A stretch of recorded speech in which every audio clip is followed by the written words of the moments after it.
तिचे श्वास गरम होत होते. अंगात हजारो कडकडणाऱ्या विजा सळसळत होत्या. या क्षणी ती स्वतःला आवरू शकत नव्हती. तिचं शरीर तृप्त होण्यासाठी आळवत होतं. त्याचा अलवार स्पर्श होताच इतका वेळ ताब्यात ठेवलेला तिचा पदर आपोआपच खांद्यावरून ढळला. तिच्या वळणदार शरीरावर चाचपडणाऱ्या त्याच्या स्पर्शाने ती फुलून जाताना अनाहूतपणे तिच्या मुखातून हुंकार निघाला. आह, ओह. तिने ते सुख साठवून घेण्यासाठी अलगद आपले डोळे मिटले. तिच्या मिटलेल्या डोळ्यासमोरून काही वेळा आधीचा प्रवास तरळू लागला. तिने वैतागून घड्याळात पाहिलं. एव्हाना 7:30 वाजून गेलेले. आज तिला लवकर घरी जायचं होतं, पण मंद गतीने चालणाऱ्या ट्रेनमुळे उशीर होणार हे पक्कच होतं. डब्यातील बायकांची असह्य बडबड आणि गरमीमुळे तिचा जीव अगदी त्रासून गेला होता. पंख्याच्या जोराने कपाळावर जबरदस्ती कब्जा करू पाहणाऱ्या केसांना दूर करून ती कंटाळली आणि तशीच वैतागलेल्या अवस्थेत आपल्या स्टेशनची वाट पाहण्याशिवाय आता तिच्याकडे काहीच गत्यंतर नव्हतं. अजून तब्बल अर्धा तास खाल्ल्यानंतर तिचं स्टेशन आलं. रोजची धक्काबुक्की करत आणि साडी सावरत ती कशीबशी त्या गर्दीतून उतरली. त्याला साडीच का आवडते?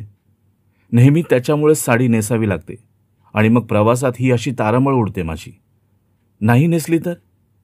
या विचारानेच तिच्या अंगावर काटा आला. मला तर बाई अजिबात नाही आवडत हे साडी प्रकरण. मनातल्या मनात तिने त्याच्यावर चरफडून घेतलं. आज त्यांच्या लग्नाचा वाढदिवस. तसंही तिला या दिवसाचं काही सुखदुःख नव्हतं, पण तिच्या आडमुठ्या आणि विचित्र स्वभावाच्या नवऱ्यासोबत तिला तो जबरदस्ती साजरा करावा लागणार होता. ह्याचंच तिला खूप टेन्शन आलं होतं. रोजप्रमाणे आजही त्याच्या सगळ्याच विकृत मागण्यांना तिला बळी पडायचं होतं. त्या नुसत्या विचारांनीच तिला शिसारी आली. विक्षिप्त स्वभावाच्या माणसाला कोणी मुलगी देत नसेल म्हणूनच की काय त्याने गावाकडच्या साध्या भोळ्या तिच्याशी लग्न केलं होतं. मुंबईचं स्थळ तेही स्वतःहून चालत आले म्हटल्यावर घरच्यांनीही आढेवेढे न घेता हो बोलून जबाबदारीतून स्वतःची सुटका करून घेतली. खरं तर तिला ह्या मुलाशी लग्न करायचं नव्हतंच. तसंही तिच्या मतांना फारशी किंमत नसल्यामुळे नाईलाजाने तिला लग्नाच्या बोहल्यावर चढावं लागलं आणि नंतर मात्र घाण्याला जुंपलेल्या बैलाप्रमाणे तिचं आयुष्य गोल फिरू लागलं. रोज सकाळी उठून सगळं आवरून नवऱ्याच्या विक्षिप्तपणाला पुरून ओरून ऑफिसला जायचं. नोकरी ही केवळ बहाणा होता नवऱ्यापासून, त्या घरापासून काही वेळ का होईना दूर राहायला मिळावं. नोकरीचे 9 तास ती मनमुराद जगायची. पुन्हा संध्याकाळी घरी जाताना मात्र पावलंच जड व्हायची. पुन्हा तेच घर, तोच विचित्र नवरा, त्याने असंही असा काहीतरी विक्षिप्तपणा. त्याच तिच्या शरीरावर आधाशासारखं तुटून पडणं, जेवढा जोर असेल तेवढा तिच्या ढकलून मोकळं होणं, या सगळ्याने ती प्रचंड वैतागायची. किती वेळा घर सोडून जावंसं वाटायचं. ती प्रयत्नही करायची, पण तो नवरा मात्र तिला शोधून काढायचा. सरते शेवटी आपलं हेच प्राक्तन आहे हे तिने जबरदस्ती आपल्या मनावर ठसवलंच. पळताही येत नाही आणि प्रतिकारही नाही, अशी अवस्था होती तिची. आज तर खूप उशीर झाला होता स्टेशनला पोहोचायला. नवऱ्याचा फोन यायच्या आत तिला पोहोचणं गरजेचं होतं, नाहीतर त्यानंतरची शिक्षा निदान आज तरी नको. ती पळतच स्टेशनच्या बाहेर आली, पण आज तिचं नशीबच खराब होतं वाटतं. आज नेमका काहीतरी प्रॉब्लेम झाल्यामुळे बाहेर एकही रिक्षा नव्हती. ती राहणाऱ्या भागात तर बस सर्व्हिस नव्हतीच. अर्थात चालत जाणं हा एकमेव पर्याय होता. इतक्या रात्री एकटीने चालत जायचं ही तिच्या साध्यासुध्या विचारांच्या पलीकडील गोष्ट होती. नवऱ्याला फोन करून बोलवावं का? मनाचा हिय्या करून तिने मोठ्या मुश्किलीने नवऱ्याला कॉल केला, पण त्याचं प्रत्युत्तर म्हणून अर्वाच्य शिव्या आणि कसंही करून अर्ध्या तासात घरी ये, नाहीतर अशी धमकीही मिळाली. आधी वैतागलेल्या तिच्या जीवाला नवऱ्याच्या धमकीने थरकाप सुटला. आपली मेल्याशिवाय काही सुटका नाही व्हायची या साऱ्यातून. डोळ्यातून गळणाऱ्या अश्रूंना साधं पुसावंसं देखील वाटत नव्हतं. मनातल्या मनात देवाचं नाव घेत आणि खांद्यावरची पर्स व साडी सावरत ती कशीबशी चालू लागली. स्टेशनच्या दिव्यांचा प्रकाश काही फार काळ तिची सोबत करणार नव्हता आणि पुढचा अंधुक रस्ता कसा पार करायचा म्हणून कोणी सोबती मिळेल का या आशेने तिने थांबून उगाचच इकडे तिकडे पाहिलं. परंतु तिच्या भागात जाणारं कोणीच नव्हतं. आता एकटंच जावं लागणार या जाणीवेने तिने आपला पदर दोन्ही खांद्यावरून सावरून घेतला आणि झपाझप चालू लागली. नाल्या बाजूच्या वळणावरून पुढे रस्त्यावर दिवेच नव्हते. आयुष्यच अंधारलंय. तिथे हा रस्त्यावरचा अंधार काय? मनाशी पुटपुटत ती पुढे चालू लागली. 10-12 पावलं चालली असेल की तोच मागून काहीतरी आवाज आला म्हणून तिने कान टवकारले. सारा परिसर निशब्द होता. घाबरतच तिने सभोवार नजर फिरवली. मिट्ट काळोखात तो परिसर बुडून गेला होता. वळणावळणाचा एखाद्या नखरेल ललनेसारखा तो रस्ता आपल्या घाटदार अंगावर अंधाराची चादर पांघरून कोणाची तरी वाट बघत असल्यासारखा पहुडला होता. भोवतीच्या झाडांच्या सावल्याही त्याने स्वतः सामावून घेतल्या होत्या. बाजूला नाला अंधाराला गिळून आपलं काळशार पाणी मिरवत होता. इतक्या मिट्ट काळोखात आपण चालतोय याचं तिला स्वतःलाच आश्चर्य वाटलं. नवऱ्याच्या फोनची आठवण आली आणि ती स्वतःशीच हसली. इतका भयानक नवरा असताना अजून कशाची भीती वाटेल? पण तो मगाशी ऐकलेला आवाज, जाऊ दे, मनाचे खेळ असतील. काही पावलं चालल्यावर पुन्हा तोच आवाज आला. आता मात्र तिच्या पोटात मोठाला गोळा आला. त्या भयान अंधारातही तिचा चेहरा दिसून येईल इतका तो पांढरा फटक पडला. कितीही नकोसा असला तरीही जीवावर काही आलं की माणूस घाबरतोच. खरं तर अशा वेळी मागे वळून बघायचं नसतं, पण मनाची भीती घालवायला खात्री तर करावी लागणार ना. अजून बरंच अंतर पार करायचं होतं. तिने सावकाश मान वळवली. कपाळावर घामाचे बिंदू जमा होऊ लागले. मागे फिरेपर्यंत काहीतरी जाणवलं. भीतीची एक लहर नकळत तिच्या अंगातून शहारून गेली. तिचे डोळे भीतीने विस्फारले. मानावरच्या नसा ताठरल्या. घामाचा एक ओघळ तिच्या मानेवरून छातीवर पसरत गेला. ती आता मागे वळली, पण मागे कोणीच नव्हतं. पण का कोण जाणे कोणाचं तरी अस्तित्व जाणवत होतं. घाबरून ती पळत सुटली. त्या मिट्ट काळोखात असं सैरावैरा धावणं म्हणजे एक दिव्यच होतं. एका हातात बॅग आणि पायात गोंधळणारी साडी, सगळंच सावरत पळताना साडीच्या निऱ्यांमध्ये अडकून तोल गेला.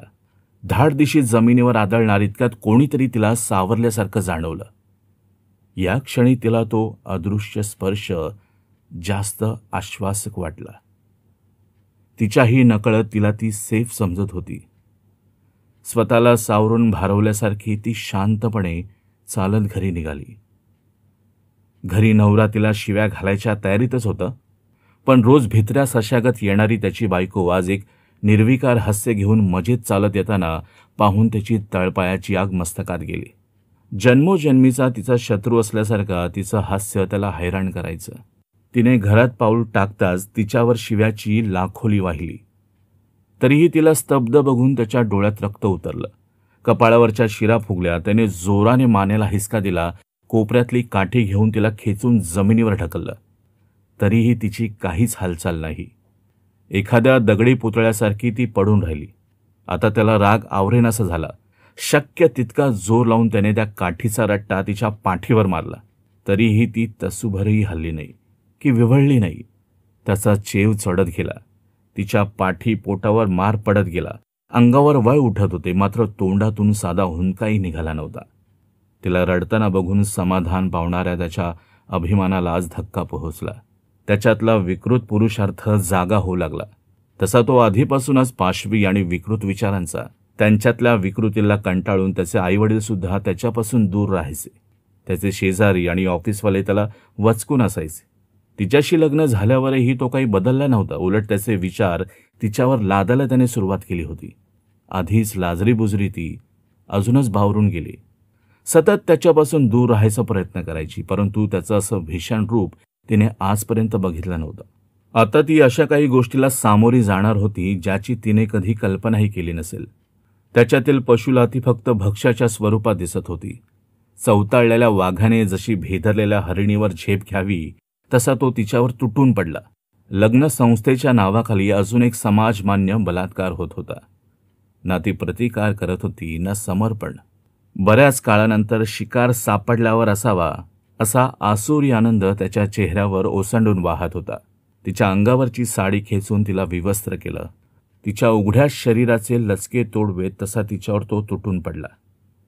तिच्या स्त्रीत्वात हळूहळू सुखाचा परमोच्च आनंद उपभोगायचा असतो ते सोडून जबरदस्तीने आपलं पौरुषत्व तिच्या स्त्रीचा अपमान करण्यासाठी सरसवणारा तोच अचानक त्याचा वेग मंदावला.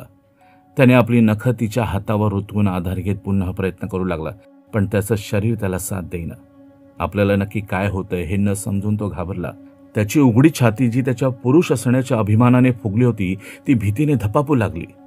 त्याने तिच्याकडे पाहिलं. तिचा चेहरा खुलला होता. तिच्या अनपेक्षित प्रतिक्रियेला तो संतापला. रागाने त्याने आपल्या मुठी घट्ट आवळायचा प्रयत्न केला, पण एखादा मंत्र फुंकून जागीच बंदिस्त करून ठेवावं तसा तो एकाच स्थितीत जखडून ठेवला गेला होता. तिने अंगावरील चादर उचलून बाजूला फेकावी तसा त्याला तिरस्काराने अंगावरून ढकलला. तिला ह्या क्षणी प्रतिकार करावा ह्याचा विचार देखील त्याच्या मनात आला नाही.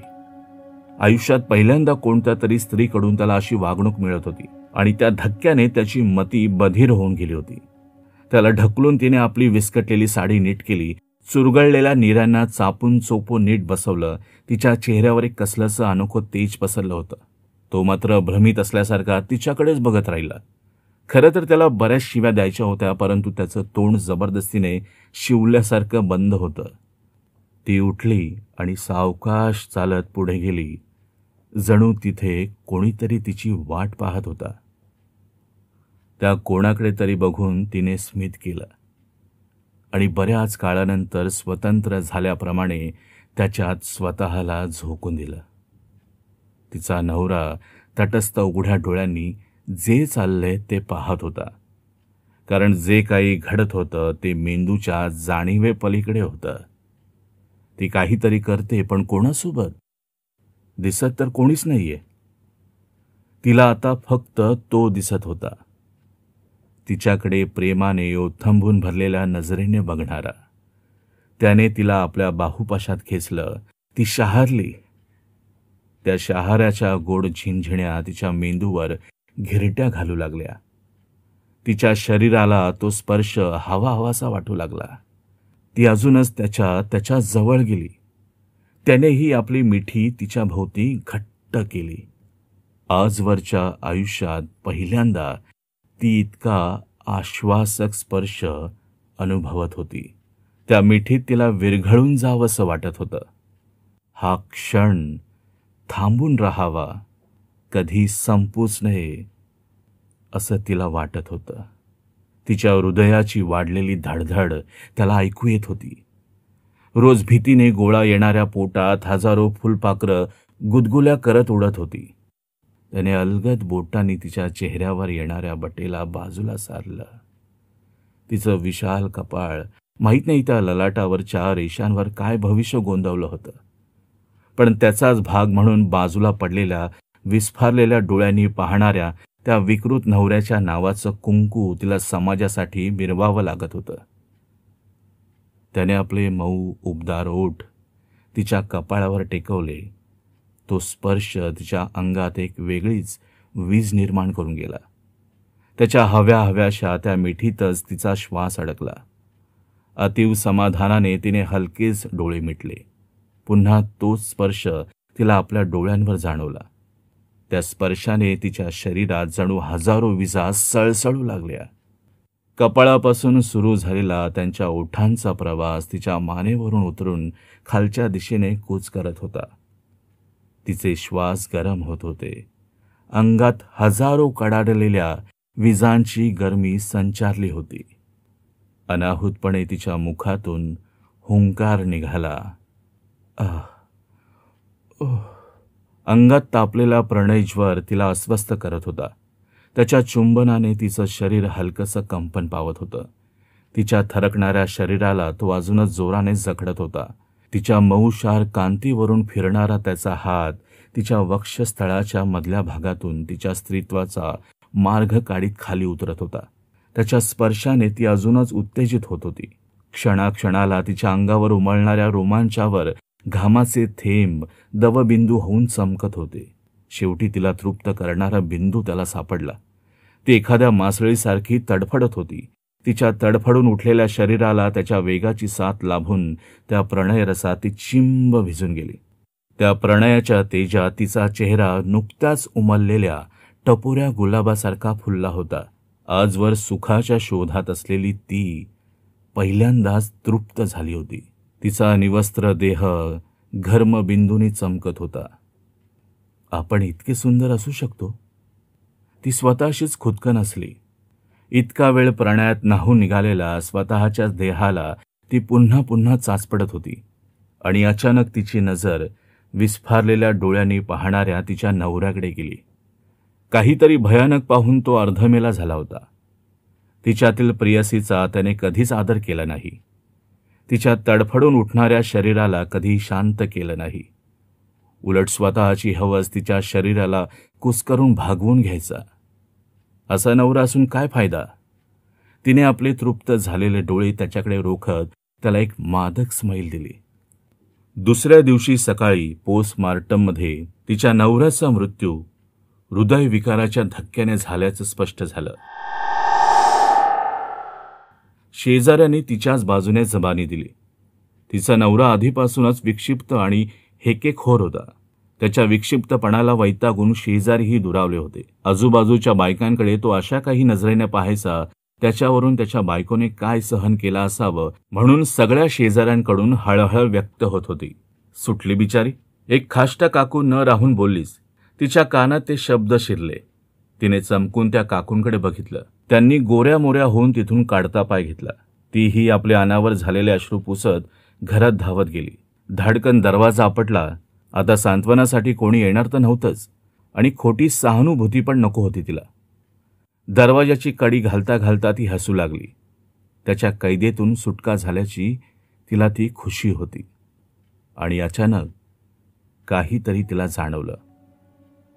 त्या दिवशी अंधारात त्या वळणावरच्या रस्त्यावरचं ते तिला आठवलं. आणि काल रात्री देखील तिच्या चेहऱ्यावरचे भाव झरझर पालटले. हजारो जन्म तळमळत असल्यासारखी ती त्याला बिलगली. स्वतःला विसरून ती त्याच्या स्वाधीन झाली. आपली तहान त्याच्या स्पर्शाने प्यायचा प्रयत्न ती करत होती. कित्येक वेळ तिचं शरीर मागणी करत राहील. त्याच्या गुलाबी मिठीत सुखाच्या परमोच्च प्रवासाकडे जाताना ती मनात विचार करत होती, काल रात्री अमावास्या नसती तर